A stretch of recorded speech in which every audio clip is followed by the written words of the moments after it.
بسم اللہ الرحمن الرحیم۔ السلام علیکم۔ قرآن مجید فرقان حمید میں ارشاد باری تعالیٰ ہے، اے ایمان والو، تم پر روزے فرض کیے گئے ہیں جس طرح تم سے پہلے لوگوں پر فرض کیے گئے تھے تاکہ تم متقی بن جاؤ۔ خالق کائنات اللہ عز و جل نے روزوں کی فرضیت کا مقصد بتاتے ہوئے فرمایا تاکہ تم متقی بن جاؤ۔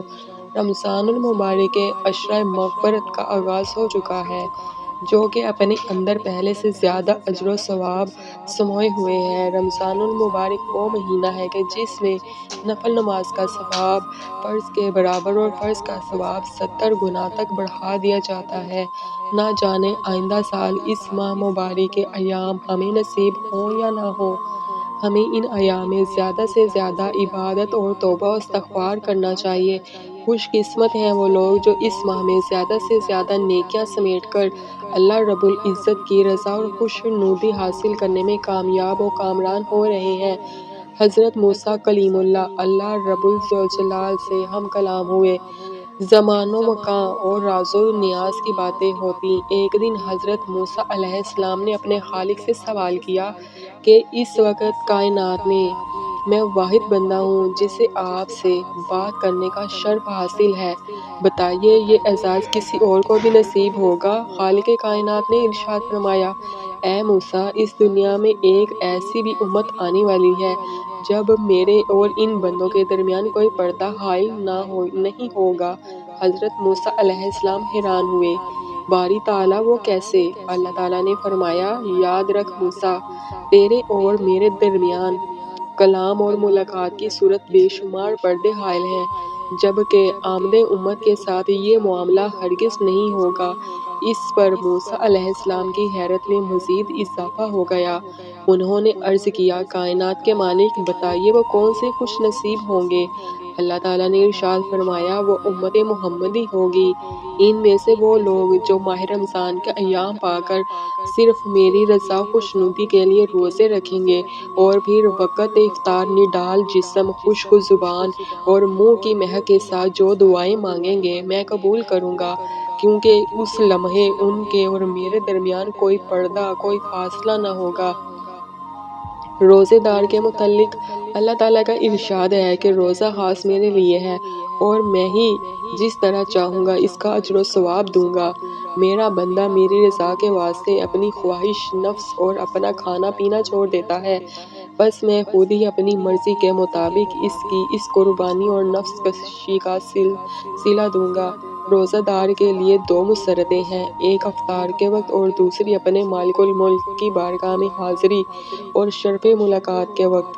اور روزہ دار کے منہ کی بو اللہ تعالیٰ کے نزدیک مشک کی خوشبو سے بھی بہتر ہے، یعنی انسانوں کے لیے مشک کی خوشبو جتنی اچھی اور جتنی پیاری ہے، اللہ تعالیٰ کے ہاں روزہ دار کے منہ کی بو اس سے بھی اچھی ہے۔ اور روزہ دنیا میں شیطان و نفس کے حملوں سے بچاؤ کے لیے اور آخرت میں آتش دوزخ سے حفاظت کے لیے ڈال ہے۔ رمضان المبارک خیر و برکت، ہمدردی و اخوت کا مہینہ ہے۔ اس ماہ کی راتوں میں اللہ تعالیٰ کی جانب سے 3 مرتبہ اعلان کیا جاتا ہے کہ کوئی ہے توبہ کرنے والا، میں جس کی توبہ قبول کروں، کوئی ہے مانگنے والا مجھ سے تو میں اس کو دوں، کوئی ہے معافی مانگنے والا کہ اس کو معاف کروں۔ اگر کوئی مسلمان اشرۂ مغفرت میں اپنے پچھلے تمام کبیرہ گناہوں سے سچے دل سے توبہ کر لے تو اس کے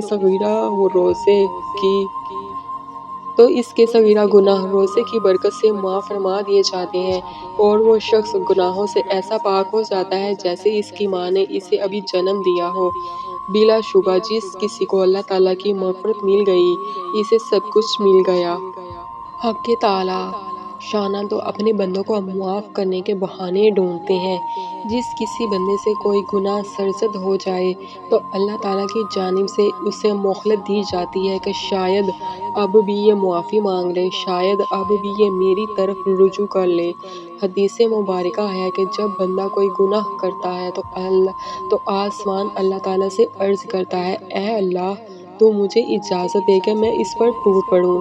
زمین کہتی ہے، اے اللہ، تو مجھے اجازت دے کہ میں اسے اپنے اندر دھنسا لوں۔ اس موقع پر مالک الملک کا ارشاد ہوتا ہے، اگر یہ تمہاری مخلوق ہے اور تم اس کے خالق ہو تو تمہیں اجازت ہے، اور اگر یہ میرے بندے ہیں اور میں ان کا خالق ہوں تو میرے بندے کا معاملہ مجھ پر چھوڑ دو۔ میں اس بات کا انتظار کروں گا کہ یہ مجھ سے رجوع کر لے اور اپنے گناہوں کی معافی مانگ لے۔ حضرت عبداللہ بن عمر رضی اللہ عنہ روایت کرتے ہیں کہ نبی کریم صلی اللہ علیہ وآلہ وسلم نے ارشاد فرمایا، روزے اور قرآن دونوں بندے کے لیے شفاعت کریں گے۔ روزے عرض کریں گے، اے پروردگار، میں نے اس بندے کو کھانے پینے اور نفس کی خواہش پورا کرنے سے روک کے رکھا تھا، آج میری سفارش اس کے حق میں قبول فرما۔ اور قرآن کہے گا، میں نے اس بندے کو رات کو سونے اور آرام کرنے سے روکے رکھا تھا، آج اس کے حق میں میری سفارش قبول فرما۔ چنانچہ روزہ اور قرآن دونوں کی سفارش بندے کے حق میں قبول فرمائی جائے گی۔ حضرت ابو ہریرہ رضی اللہ عنہ سے روایت ہے کہ حضرت صلی اللہ علیہ وآلہ وسلم نے ارشاد فرمایا کہ 3 آدمیوں کی دعا رد نہیں ہوتی، ایک روزہ دار کی افطار کے وقت، دوسرے عادل بادشاہ کی اور تیسری مظلوم کی۔ حضرت سہل بن سعدی رضی اللہ عنہ سے روایت ہے کہ سرکار دو عالم صلی اللہ علیہ وآلہ وسلم کا فرمان عظیم ہے کہ جنت کے دروازوں میں ایک خاص دروازہ ہے جس کو باب الریان کہا جاتا ہے۔ اس دروازے سے قیامت کے دن صرف روزہ داروں کا داخل ہوگا، ان کے سوا کوئی اس دروازے سے داخل نہیں ہو سکے گا۔ اس دن پکارا جائے گا کہ کدھر ہیں وہ بندے جو اللہ کے لیے روزہ رکھا کرتے تھے اور بھوک پیاس کی تکلیف اٹھایا کرتے تھے؟ وہ اس پکار پر چل پڑیں گے۔ جب وہ روزہ دار اس دروازے سے جنت میں پہنچیں گے تو یہ دروازہ بند کر دیا جائے گا، پھر کسی کا اس سے داخلہ نہیں ہو سکے گا۔ ریان کے لغوی معنی ہے پورا سیراب۔ یہ بھرپور سیراب بھی تو اس روزے دار کی صفت ہے جس سے روزہ داروں کا داخلہ ہوگا۔ آگے جنت میں پہنچ کر جو کچھ اللہ تعالیٰ کے انعامات ان پر ہوں گے، ان کا علم تو بس اللہ تعالیٰ ہی کو ہے۔ اس مبارک ماہ کی ان تمام فضیلتوں کو دیکھتے ہوئے مسلمانوں کو اس مہینے میں عبادت کا خاص اہتمام کرنا چاہیے اور کوئی لمحہ ضائع اور بیکار نہیں جانے دینا چاہیے۔ ہم اپنے تمام صغیر اور کبیرہ گناہوں سے معافی مانگ کر اللہ تعالیٰ کے حضور پاک و صاف پیش ہو سکتے ہیں۔ اللہ پاک ہم سب کو اپنے نفس کا تزکیہ کر کے تقویٰ اختیار کرنے کی توفیق عطا